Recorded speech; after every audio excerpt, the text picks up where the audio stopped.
Welcome to WGRNradio.com's 15 Minutes of Fact with me as your host, Jerry Ashton. On the phone today with us is Michael Winston, although I doubt you would recognize his name as yet, even with a feature story having been done on him by the New York Times in June of this year. The title of that piece is telling. I quote, "He felled a giant, but he can't collect." Well, who is that giant? The Bank of America. What did he do? He brought a wrongful dismissal and retaliation case in February of 2011. How much was he awarded by the jury? $3.8 million. How much of that has he collected? Zero. Well, at least up to this point. To tell you the story, which I hope will be a cautionary tale to too big to fail corporations, is Michael Winston. Welcome to the show today, Michael. Thank you, Jerry. Nice to be here. It's a pleasure. So make sure you're up close to your telephone there, because I have a lot of questions and I can't wait to hear what you have to say. So let's start with first things first. Can you give us a brief idea of your background, the role you play in companies? I know that you've worked at firms as highly reputed as Lockheed, McDonnell Douglas, Motorola, Merrill Lynch. How in the world did you end up at Countrywide Financial, which was acquired by the Bank of America, and of course you along with it? So my background is as a global strategist, trained actually educated as a psychologist. That's what my PhD is in. But my background through several business programs, postdoctorate, is in global strategy. I have really my career could be segmented into thirds. My first third was in aerospace, Lockheed Corporation and McDonnell Douglas, about 10 years. My next, a little bit more than a third, and we're going to end up getting 3 1/3 thirds. My next was in telecommunications. I was an officer at Motorola Incorporated and was there for about 11 years. And then through 2 stints, one as global head of organization strategy at Merrill Lynch, and the second as Enterprise Chief Leadership Officer at Countrywide Financial. So that was a little less than a decade in financial services. Okay, well, tell people a little bit about Countrywide Financial, because history books will show that was probably one of the least digestible corporations ever gobbled up by a competitor or by a bank. But tell us about that. It's regarded as the worst financial deal in history. No kidding. And the people who say that are the folks from Bank of America. So yeah, tell you about Countrywide. Tell us about Countrywide. Well, let me tell you how I got there first, because it's sort of when I joined, it was sort of like London, Paris, Rome, and Dothan, Alabama. You know, it's like, well, why would you go from those places to? So I first heard of Countrywide way before I joined. In fact, shortly after the tragic events of 9/11, 2001. As we just covered, the position I held after my 11 years as an officer of Motorola was at Merrill Lynch and Company, serving as global head of and chief organization and leadership officer for Merrill Lynch. I was traveling from Lower Manhattan. This is a couple of weeks after 9/11, Lower Manhattan to Midtown, where I had a meeting with the chairman, and I received a call from a very unfamiliar exchange. And I don't know why I picked it up. This was an important meeting. I was studying intently, but I think reflexively, I just hit receive. And I had looked briefly. I did not recognize the exchange, but it was a Countrywide recruiter. And man, did he have a rap about explosive growth, sound management. The CEO had just won a spate of awards for fastest growing big company, fastest growing company, one of the best CEOs in America. And I told him several times that I was still contractually committed to Merrill Lynch for some time. And I said, so thanks, but no thanks. We really have nothing more to talk about. And just before he hung up, he said, by the way, it's 72 degrees and sunny here. What's the temperature like in New York? Well, it was early December. It was probably 6. In sales terminology, Michael, that's called a close. Man, was that a close, because I didn't think too much about it, except I thought, wow, what a good angle. Whoever gave that kid that idea, that's a smart angle. Okay, and, so if you fast forwarded from the time that you're on the hook to the time that you're actually walking in their offices, what was that like? What was it like in the beginning? Yeah, well, first of all, they were relentless. I got that same call from, the same guy every year until, his rap was, hey, Michael, we're now 3 times the size we were 4 years ago when we first started talking. And you can't ignore numbers like that. They were generating a lot of revenue. They claimed to be standing on the tenets of, they said that their philosophy is people, passion, principles. I asked them to explain it, and it sounded like a people-powered, high-energy, and very ethical place. And they took great pains to talk about their ethics. Sounds like a great opportunity. But how they hooked me, Jerry, was I said, I have no interest in mortgage companies. I know very little about mortgage companies. A mortgage is something you get when you buy a house, and I don't even know the name of whoever services it. I just generate a check automatically. But they said, oh, we're not hiring you into a mortgage company because we intend to build a broadly diversified financial services company. And the guy said, think of Goldman Sachs on the Pacific. Now, bear in mind, this is 7 years ago when Goldman Sachs' reputation was pure as driven snow. Yes. He said, we want you to transform the company, the systems, the structures, the organization design, the leadership, so that we can compete effectively with Goldman. Well, I've been a chief transformation officer pretty much my entire career. It's had different titles, but that's pretty much what I do. Well, I want the listener to know that you were, by anybody's estimation, a big fish to be landed because you were global head of worldwide leadership and organizational strategy at Merrill Lynch. I was, yeah. In all 5 of my Fortune 100 companies, ultimately, not at the beginning, but ultimately I had the top job in my discipline.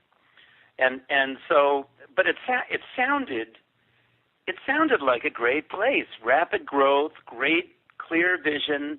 The year before, the year they ardently recruited me, Angelo Mazzillo, the chairman, was voted CEO of the year. Well, we're going to come back to Angelo because I know that you and he had an opportunity to chat in a courtroom. But what my listener really needs to hear, and this is why we call it 15 minutes of fact, is I try to coalesce and distill as much powerful information as possible in a short period of time. Yes. No insults to my listeners. We all have what is called an attention span. But what intrigued me about your case and why I wanted to talk to you is because even though you were doing your work and your miracles within Countrywide, at one point in time, they had asked you to misrepresent the company's corporate governance practices to Moody's Investor Service. Now, that in itself, asking you to do that doesn't sound like a bad thing except for one problem. And what is that? Well, that in itself does sound like a bad thing. Because you don't lie to a ratings agency. You don't lie. Well, that's it. But there had been a little bit of a build-up. Let me try to briefly size it up for you. Number one, and your listeners can read about this in Gretchen Morganson's first article. Number one, I knew something was funny when I parked next to a guy. I had a meeting in the headquarters building. I parked next to a guy who had personalized vanity plates that said "Fundum." I asked him, I said, look, I'm new here. What does that mean, Fundum? And he said, oh, that's Angelo Mazzillo's growth strategy for 2006. It was the very end of the year of 2005. I'd been there like 5 months. And I said, how can that be a growth strategy? And he said, well, we have a loan for every customer. I'll make this brief and cut out some of the stuff. But I asked him 3 questions. What if the person has no job? He said, we fund him. I said, what if he has no income? We fund him, because you can have no job and have an income, right, if your investments are money. True. Mm-hmm. And then I said, what if there are no assets? And he said very smugly, we fund him. And I said, man, I don't get this. What are the criteria against which people are measured to determine if the company gives them a loan?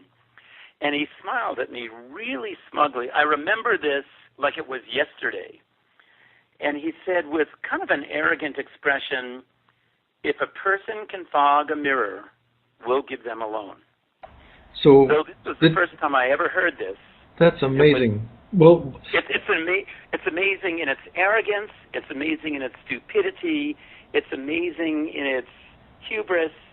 And I was so disturbed by the implications of that, I marched right up. As soon as he and I walked into the building together, and I went right up to the office of a fellow named Andrew Gissinger. He was the president of Countrywide Home Loans.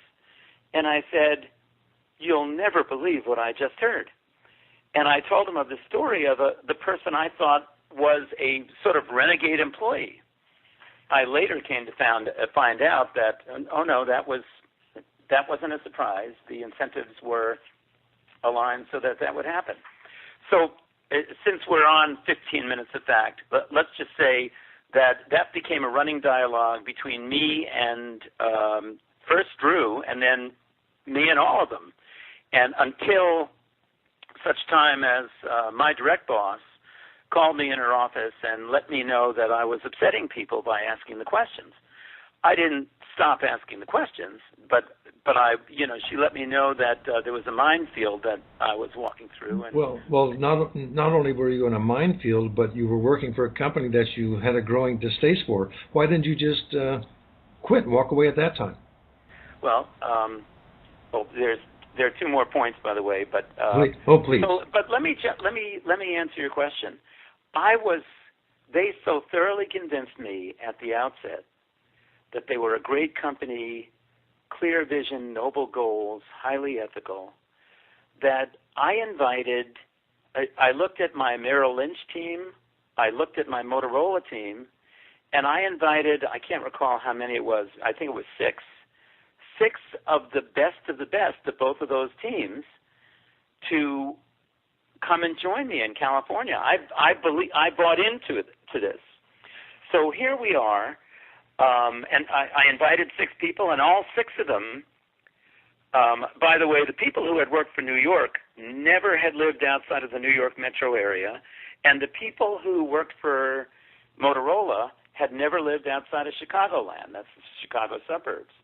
So I had, for example, one woman, Sharon Doyle, who I think when she started working for me at Motorola was a single gal, very young, and here it's like 20-some-odd years later, and she moves, husband in tow, and 5 children in tow. So as these people are unpacking their box, you feel like Papa Bear, right? Yes, you got to protect all these people who've sacrificed to be on your team again. So it wasn't so easy. I see. Anyway, the 2 other incidents were we were in a building that was clearly toxic. People were getting sick. People were going to the emergency room. They couldn't breathe. They really couldn't breathe. They had a metallic taste in their mouth, all sorts of stuff that was very unseemly, and it was very clear to me, can't do this in 15 minutes, but it was very clear to everybody that Countrywide wasn't going to fix it. And so after I'd gotten probably the 200th email saying, move us out of here, this place is dangerous, and the last one came from somebody who had relocated, who was on my Merrill Lynch team, and she said, look, I'm 5 weeks away from giving birth to my first child. I am afraid to work in this building. I will not work in this building. So once I approached the Countrywide management, taking it up at every level progressively, And once they told me that they were considering this a non-issue, I closed my door and I called Cal OSHA, because I wasn't going to jeopardize the lives of my friends, my work family, or even strangers in the building just because Countrywide wanted to hit certain profit margins. Yeah, well, Michael, this really perks up my ears, because now you're talking about becoming that dreaded W word, a whistleblower. I'm sure that wasn't an easy decision on your part to do that. You know, Jerry, actually, I never thought of myself as a whistleblower until I read Gretchen's article. I didn't know what I had done. I just thought, these people's lives are in jeopardy, and no one's doing anything about it, and somebody has to step up. I knew that they were going to retaliate. I underestimated by 1,000-fold what that meant, because I'd always been, I'd always had great experiences throughout my corporate career. That's why I stayed in companies for a long time. But yeah, I swallowed hard, and I said, Jesus, these people know that that this is a sick building. They can see their own people getting sick. Why don't they just do the right thing and call? Okay, so you pick up the phone. How long did it take OSHA to respond, and how did they respond? Actually, this is kind of a complicated story. I was telling everybody, as soon as I got off the phone, I told my team, breathe a sigh of relief, help is on the way. A company came, but it was a private company that had been hired by Countrywide. For a time there, Countrywide ruled the world, and they certainly ruled California. And they were very powerful, but I thought that, like a lot of government bodies, I thought that Cal OSHA had just subcontracted to a private firm. And it was only when Countrywide released a statement that said, hey, we've had this place examined, everything's fine. They've looked at all chemicals, including asbestos. Everything's fine. Don't worry about it. That I realized that there was something snarky in this whole thing, because despite Countrywide's insistence that all toxins, including asbestos, were tested for, the actual title of the report that was written by the outside firm, private, so it could have been, Angelo's brother-in-law, but the outside firm was Limited Indoor Air Quality Report. And the limitations section of the actual report states, and I have to read this for your listeners because it's stunning, states, quote, and this was read in court, by the way, to impeach Countrywide. It says, other possible building material hazards, such as asbestos content in building materials and lead-paste paint, were not included as part of this evaluation. So it was clear to me that just to avoid having to fix the building, they were lying to their own people. That's why I called. Okay. And all hell broke loose after that. The refusal to lie to Moody's came a couple of months later. The toxicity part of the building, or the toxicity issue, was in the late summer of 2006. And the retaliation started within 2 days of my call. And my first calls to lawyers saying I need to file a lawsuit was right then. By the way, that's my first lawsuit in my life, so I'm not a litigious fellow. No. I don't even think I've been to traffic court in my life, and I'm 61. I think in my experience of talking to a few people who've been involved in whistleblowing, one of whom we know in common, Linda Almonte, who famously was fired from J.P. Morgan Chase Bank for refusing to sign off on a portfolio of bad debt that she was instructed to approve. She was fired. It's been 3 years now for her, but you seem to have the longest time going between the time that you instituted a suit, you actually won the suit, you were actually awarded 4 million? Yep. And yet, how long has it been, and is there any hope in sight for you? Well, they're on their third, fourth, or fifth appeal. If the motion for summary judgment is 1, if the trial is 2, if the request for a judgment notwithstanding verdict is 3, there was one other thing, that was 4. This is the formal appeal. That's 5. I mean, they're going to drag this out.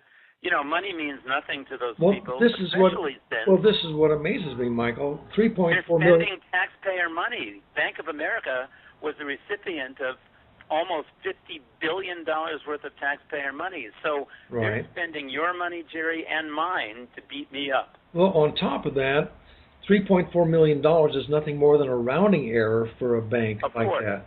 Why in the world? And of course, I think the answer is always within the question. Why do they prefer to punish the whistleblower rather than settle amicably? Well, to send a signal to the rest of their workforce. Hey, don't question our policies or practices. We own you, so you shut up. If we ask you to do something that is illegal, you do it because we say so. And in fact, you actually asked a different question. The whole reason I sued countrywide was I was retaliated against in public. I mean, they were blatant about it. And, you know, those people are going to go out into the world, and one of them might come upon bullying, another one might come upon a rape situation or elderly people being held up. And I don't want them to think, hey, maybe I should intervene. Oh, no, I remember when Michael Winston intervened, and he got the crap kicked out of him. I'm just going to let somebody else do it. I don't like that bystander syndrome. That's what has enabled all these too-big-to-fail companies to abuse taxpayers, customers, and employees. Well, I love the phrase I want people to feel, hey, I got to step up and weigh in here. Well, I love your phrase, bystander syndrome. What was it like for you when you were being pilloried by your former employer and employer at that time? How did the other employees respond to your plight? Well, you know, you certainly know who your friends are when you go through that, and you get some surprises. Some of them pleasant, some of them unpleasant. All but one of the people who had known me the longest and relocated to work with me again, they all testified on my behalf. However, I must say, the woman who was 35 weeks pregnant sort of stabbed me in the back. Not sort of, she did stab me in the back, and she was a Judas. Which is odd because that's what prompted the call in the first place. What is it? Survival? Is it the fact that they can't afford to lose a job? I guess.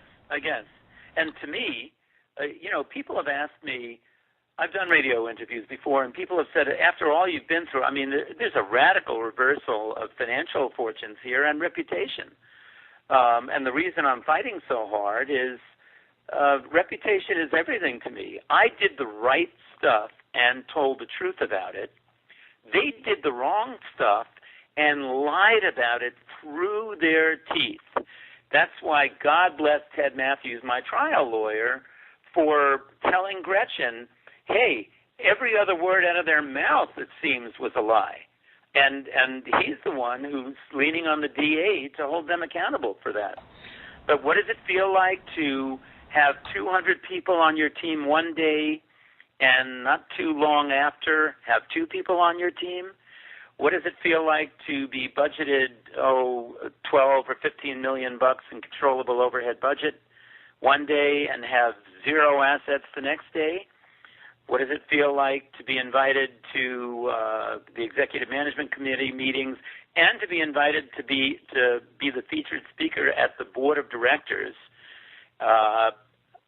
one day, and then sort of to stand in the corner and shut up and have all your responsibilities taken away. Well, it hurts. It's embarrassing. It hurts. It's almost unbelievable.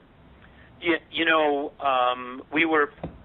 when I worked at Motorola, just 1 month less than 11 years, I was in the same office, in the same building, on the same floor the entire time. Now, granted, they, as I moved up the chain, they doubled the size of my office, kicked in a wall, but I always went to the same place. From the time I refused to lie to Moody's until the end, I was moved 7 or 8 times. And in 1 week, I was moved to a new town on a Monday, and then they moved me again Thursday night. I couldn't believe it. And it wasn't like in New York, you know, when I was at Merrill Lynch, it's very heavily unionized, so you can't pick up anything heavier than like a napkin, or else the union. But here we had to gather all of our stuff and go to new places each time. But I had a very loyal team, very talented, and well, I'll tell you what, Michael, remained very supportive. We're going to create another loyal team for you. What I'm imagining as a possibility is that when people hear this, they're going to not be dissuaded from being whistleblowers, but they might be encouraged to support them. If you're not going to be a whistleblower, for goodness sake, support those who are brave enough to do that. So what is it that you would like to leave the audience with as a request? First of all, I'm going to preface it with my request. My request is that any potential or possible employer of size and reputation who wants to have a top person on their staff doing what you do, I'm going to ask that company to get in touch with me, and then I will get back in touch with you. Thank you. Or quite easily enough, in your case, all anyone has to do is Google you, and they can locate you as well. But what would you like to leave the audience with? Quite a far fall. Yes. Yes.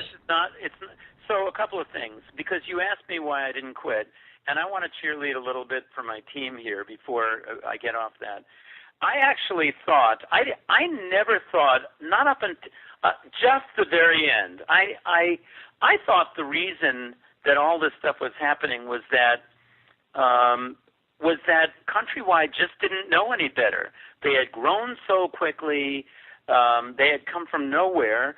So I thought we could fix it with my super talented team. So not only wasn't I going to leave because all these people had relocated thousands of miles, but I thought it was fixable. And also, you know, I had inherited a very talented team in a number of disciplines when I got there, and I was very fond of them. So what can I say? It's however bad people tell you it is once you're considered a whistleblower, multiply that times 100. It's almost a fate worse than death. Would I do it again? People's lives were at stake, and investors' pensions were at stake. So the answer is yes, 1,000 times yes. So if by punishing me harshly, that was supposed to dissuade me, I hope I'm never in a circumstance where I have to make that choice. But I felt like this might have been a life or death situation. Sure, I would do it again. And I think, look, J.P. Morgan Chase underestimated the mistakes of a trade to the point of $6 billion. John Corzine from MS Global doesn't know what happened to $1.6 billion. These Wall Street people and mortgage companies have not been punished. That's why they are not deterred from continuing on this path. The law enforcement agencies that are supposed to protect us from criminals sure seems like they're protecting criminals from us. They need to get tough. They need to hold people accountable. And we need to step up, stand up, and insist that they do their jobs. I couldn't end this. Well, Winston, I couldn't Mr. Winston, Mr. Michael Winston. I couldn't do a better job of summing it up at the end than you did. I thank you very much for being on the program with us. I applaud you for your integrity, your perseverance, which I know has taken a toll personally and professionally and financially. And I'm looking forward to the day when I see the headlines that say, settled in full. So God bless. Well, it wouldn't be settled. It would be affirmed by the appellate court. Yeah. There have been settlement offers, but I would have to allow them. I would have to allow them to say that they acknowledge no wrongdoing. You just made me correct myself. It's not a settlement. I'm talking about PIF in my industry, paid in full. Yeah, and I told them that really there's not enough money in the world to get me to sign a gag order or allow them to say that they've done nothing wrong. They did do something wrong, and the jury saw it. Well, the jury, which I call my radio audience, has been listening in. I have a feeling I know what the verdict's going to be. This is Jerry Ashton with 15 Minutes of Fact on WGRNradio.com, signing off. Thanks so much for listening.